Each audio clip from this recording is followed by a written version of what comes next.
Selamat malam, perkenalkan nama saya Selvi Tosoi dari 10KT3 akan menjelaskan materi IPAS yaitu makhluk hidup dan lingkungannya. Nah, kita akan menjelaskan ciri-ciri makhluk hidup terdiri dari 7, yaitu bernafas, menentukan makan minum, bergerak, tumbuh dan berkembang, reproduksi, peka terhadap rangsangan dan mengeluarkan zat sisa. Nah, yang pertama saya akan bahas bernafas. Makhluk hidup bernafas melalui udara atau yang disebut oksigen.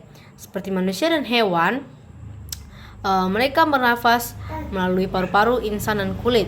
Sedangkan tumbuhan bernafas atau mendapatkan oksigen dari celah daun disebut stomata dan batang yang disebut tentisol. Untuk mengubah makanan yang menjadi energi, lalu mengeluarkan zat sisa atau gas yang disebut yaitu adalah karbon dioksida. Nah, yang kedua saya akan menjelaskan menentukan makanan dan minuman. Makhluk hidup memerlukan gizi dan air untuk tumbuh, berenergi, dan memperbaiki sel rusak. Nah, manusia dan hewan itu memakan tumbuhan atau hewan lain sebagai energi mereka. Sedangkan tumbuhan membuat makanannya sendiri dengan fotosintesis dan sebagai bantalan yang dapat yaitu sinar dan cahaya matahari. Nah, yang ketiga saya akan membahas bergerak. Makhluk hidup mampu mengubah posisi atau bagian tubuhnya secara sadar dan tidak sadar. Seperti manusia dan hewan, mereka bisa berlari, bergerak, berenang, dan terbang. Dan tumbuhan bergerak lambat ke arah cahaya atau akan mencari air. Nah, yang keempat, saya akan membahas tumbuh dan berkembang.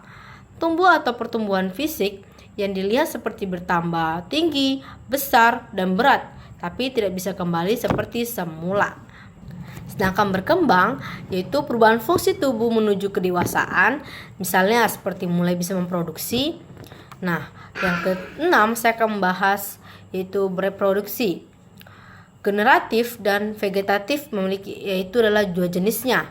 Nah, kalau generatif yaitu melibatkan sejantan dan betina, yaitu seperti dia mengandung, melahirkan, bertelur dan biji-biji bagi tumbuhan. Sedangkan vegetatif tumbuhan kawin seperti dari stek, tunas, dan spora. Baiklah, yang keenam saya akan bahas peka terhadap rangsangan. Makhluk hidup beraksi terhadap lingkungan, perubahan di sekitar, dan juga suara, sentuhan, suhu, dan cahaya. Nah, contohnya daun putri malu jika disentuh, daunnya akan tertutup dan juga matanya menyipit saat terkena cahaya. Dan yang terakhir adalah mengeluarkan zat sisa. Tubuh makhluk hidup membuang zat metabolisme yang tidak diperlukan.